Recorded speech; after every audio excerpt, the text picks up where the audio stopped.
கிறிஸ்துவுக்குள் பிரியமான சகோதர சகோதரிகளே, இயேசு கிறிஸ்துவின் இனிதான நாமத்தில் உங்கள் அனைவருக்கும் என் அன்பின் வாழ்த்துக்கள்.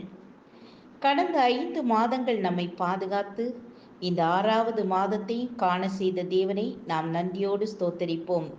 இந்த ஜூன் மாதத்திலும் கர்த்தர் நம்மோடு இருந்து நம் ஒவ்வொருவரையும் பலப்படுத்தி ஆசீர்வதித்து வழிநடத்துவாராக. இன்றைய நாளுக்கான வேத வசனம் ஏசாயா 62ஆம் அதிகாரம் 2ஆம் வசனம். ஜாதிகள் உன் நீதியையும் சகல ராஜாக்களும் உன் மகிமையையும் காண்பார்கள். கர்த்தருடைய வாய் சொல்லும், அது புது நாமத்தால் நீ அழைக்கப்படுவாய். விசுவாசிகளாகிய நீங்கள் யார்? நீங்கள் யாராக இருக்க வேண்டும் என்று பரலோகம் எதிர்பார்க்கிறது? உங்களுக்கு வேதம் கொடுக்கும் பலவிதமான பெயர்கள் எவை?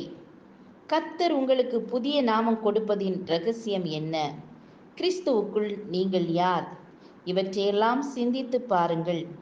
பழங்காலத்து கிரேக்க தத்துவ ஞானிகள் அன்றைய வாலிபர்களை தட்டி எழுப்பும்போது, வாலிபனே, உன்னை நீ அறிந்து கொள், உனக்குள் புதைந்து கிடக்கும் மாபெரும் வல்லமையை தட்டி எழுப்பிவிடு, இந்த உலகத்தில் நீ அரிய பெரிய காரியங்கள் செய்ய வேண்டும் என்றார்கள். சாக்ரட்டிஸ், பிளாட்டோ, அரிஸ்டாட்டில் போன்ற கிரேக்க விஞ்ஞானிகள் சொன்ன அதே வார்த்தைகளை இந்தியாவில் உள்ள விவேகானந்தரும் சொல்லி வாலிபர்களுக்குள் விழிப்புணர்ச்சியை கொண்டு வர முற்பட்டார். ஆனால் உங்களை நீங்கள் அறிவதற்கு முன்பாக முதலாவது உங்களை உருவாக்கினவரும் உங்களை சிருஷ்டித்தவரும் ஆகிய கர்த்தரை அறிந்து கொள்வது அவசியம். இந்த பூமியில் வாழ உங்களுக்கு நல்ல வாய்ப்பை கொடுத்தவரை அறிந்து கொள்ளுங்கள். வேதம் சொல்லுகிறது, கர்த்தருக்கு பயப்படுதலே ஞானத்தின் ஆரம்பம். பரிசுத்தரின் அறிவே அறிவு என்று நீதிமொழிகள் 9:10 வாசிக்கிறோம். ஒரு குழந்தை தன்னை அறிவதற்கு முன்பாக தன் தாயை அறிந்து கொள்கிறது. தன் ஒவ்வொரு தேவையும் தாய் சந்திப்பாள் என்பது அதற்கு தெரியும். அழுதால் பால் கொடுப்பாள் என்பதையும், தியாகமாய் வளர்த்து ஆளாக்குவாள் என்பதையும் குழந்தை அறிந்து கொள்கிறது. பின்பு தகப்பனையும் உறவினர்களையும் அறிகிறது. உங்களுக்கு தாயும் தந்தையுமாய் இருக்கிறவர் கர்த்தர். எல்சடாய் என்ற பெயரிலே கர்த்தர் ஆபிரகாமுக்கு தன்னை வெளிப்படுத்தினார்.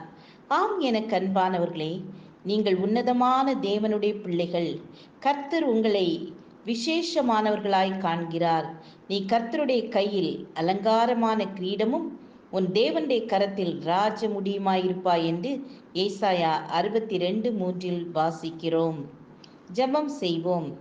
கிருபையும் இரக்கம் நிறைந்த கர்த்தாவே, இந்த மாதத்தின் முதல் நாளுக்காக ஸ்தோத்திரம்.